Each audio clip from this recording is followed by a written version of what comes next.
Ini kalimat dari Futuhat. Futuhat Makkiyah itu salah satu masterpiece-nya Ibnu Arabi. Di kitabnya agak tebal, ada 560 bab. Jangan salah. Ya boleh macane kapan kamu. Ibnu Arabi itu sepanjang hayatnya dia menulis tidak kurang dari 850 kitab. 700 yang tersisa sampai hari ini cuma yang fix teridentifikasi bahwa benar karya Ibnu Arabi sekitar 450.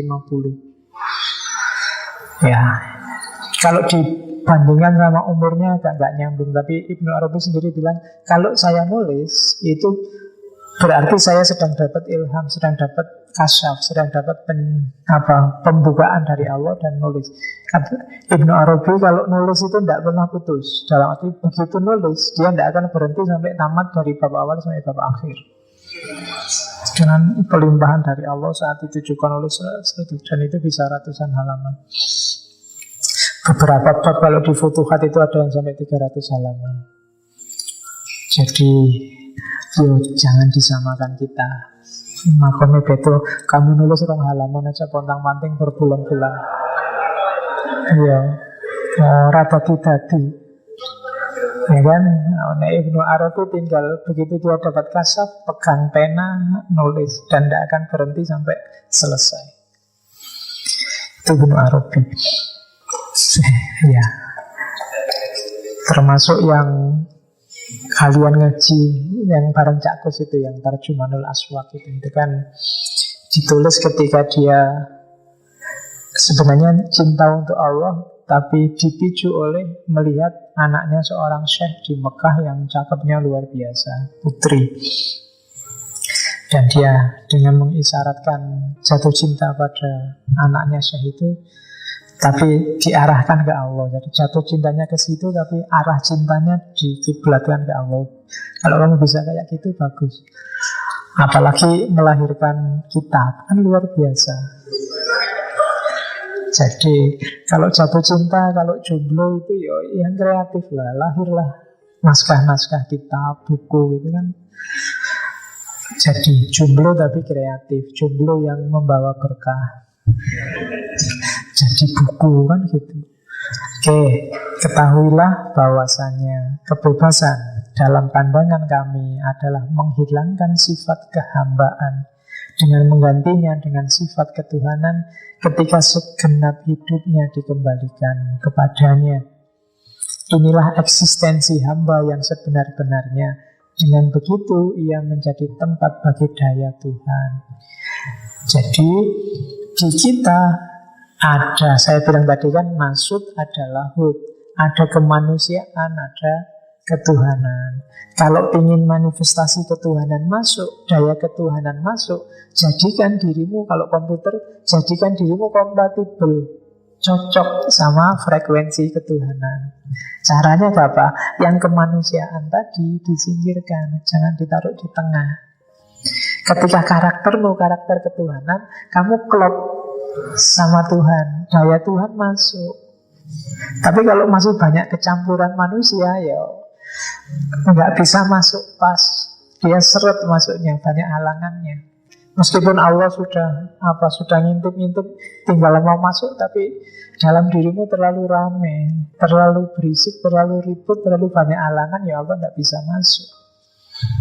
Untuk daya ini, untuk Allah bisa masuk, ya yang nasutnya harus agak disisihkan, depending sementara, biar Allah bisa masuk. Itu hal al-hurriyah, ahwal hurriyah. Jadi kebebasan dari makhluk ketika Allah masuk.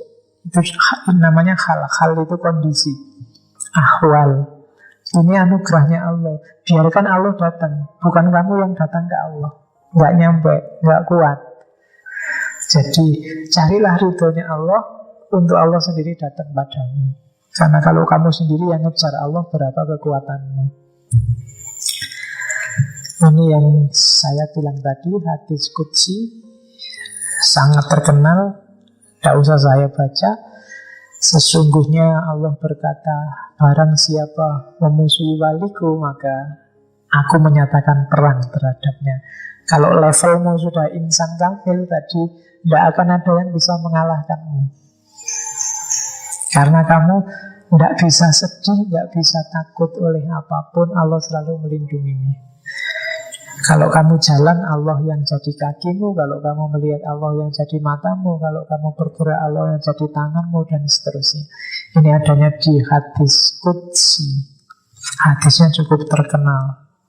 Ini untuk menunjukkan bahwa begitu makommu sufi wali, makommu insan kamil, Allah yang menggerakkan hidupmu total. Dan kalau Allah yang menggerakkan hidupmu, tidak ada yang jelek, tidak ada kegagalan, tidak ada ketakutan, tidak ada kesedihan. Pasti nyaman, pasti enak, pasti nikmat.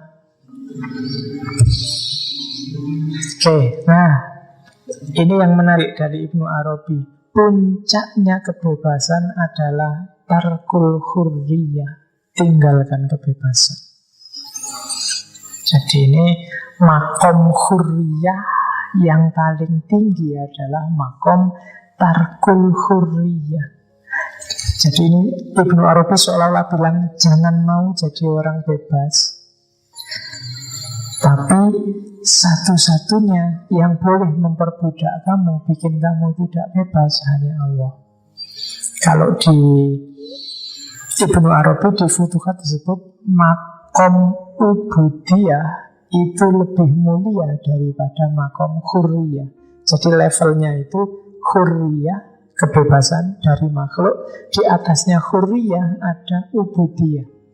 Ubudiyah ini kayak takholak tadi, sifat kehambaan.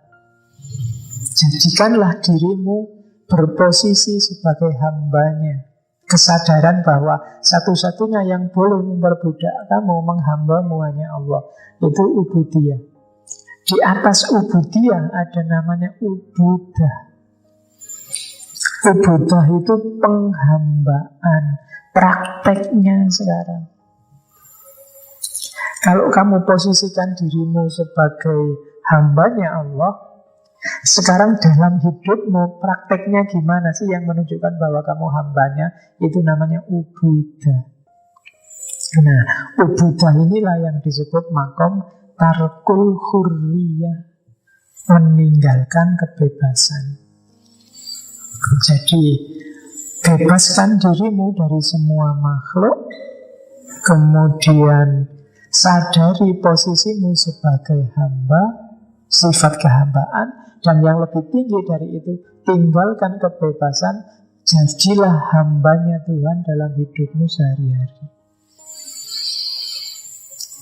Kenapa harus ditinggalkan? Karena kalau kamu cuma berhenti di hurriyah, kebebasan, kamu belum ketemu Allah. Kamu masih sibuk menghindar dari makhluk. Kamu masih sibuk membersihkan diri. Kamu masih sibuk, Allahnya belum muncul. Kamu masih sibuk dengan makhluk. Waduh, aku kok terikat sama harta. Waduh, aku kok terikat sama nilai. Waduh, kamu kan sibuk di situ. Allahnya belum ada. Kalau hanya hurriyah. Begitu kamu bebas, isilah ini dengan penghambaan, dengan ubudiyah. Jadi harus naik satu lagi. Jadi tinggalkan hurriyahnya, masuklah ke ubudah, penghambaan. Jadi dalam ubudah ini, apa maunya Allah, kamu jalankan dalam hidupmu total. Termasuk sunnatullahnya. Kalau di Ibnu Arabi termasuk sebab akibat. Itu ubudah. Ubudah itu kayak tadi, kamu boleh seperti biasanya, kayak tadi yang biasa sholat ya sholat, biasa makan ya makan, biasa tidur ya tidur, biasa nongkrong ya nongkrong. Tapi ini semua dalam konteks Allah, mengikuti sunnatullahnya. Jadi ubudah itu benar-benar posisimu kayak seorang hamba. Ini inspirasinya dari kalimat-kalimat di Futuhat. Contohnya dari hadis, kalau ini kan kalimatnya tadi. Manusia sempurna dengan sifat kemanusiaannya, tidak tetap dalam sifat ketuhanannya, akan tetapi kembali kepada sifat kemanusiaannya, yakni kepada kehambaannya. Ini kalau dibaca di buku kamu bingung mesti. Jadi menghamba pada Allah itu berarti apa? Tegaskan bahwa kamu memang hamba, bukan Tuhan. Ini yang bikin orang sering salah paham dengan wahdatul wujudnya Ibnu Arabi. Dianggapnya terus manusianya hilang jadi Tuhan. Enggak. Tapi Tuhan jadi fokus utama karena posisi kita tetap sebagai hamba. Bukan berarti kalau sudah, oh ini maksudnya hilang, jadi nggak usah makan, nggak usah kawin, nggak usah enggak begitu. Justru untuk menegaskan posisimu bahwa kamu hamba, ikuti kemauannya Allah, termasuk dalam hal sunnatullah sebagai manusia. Jadi budaknya Allah itu satu-satunya target hidupmu, termasuk dalam hal kayak tadi, semua yang kecil yang besar dalam hidupmu. Yang ngaji tetap ngaji, yang makan tetap makan, tapi sekarang dalam rangka menjalankan maunya Allah. Kenapa sih kamu ngaji? Karena Allah suka hambanya yang ngaji. Majelis yang paling disukai Allah itu majelis ilmu. Kenapa kamu makan? Karena Allah tidak suka hamba yang menyiksa diri berlebihan. Terus semuanya serba Allah.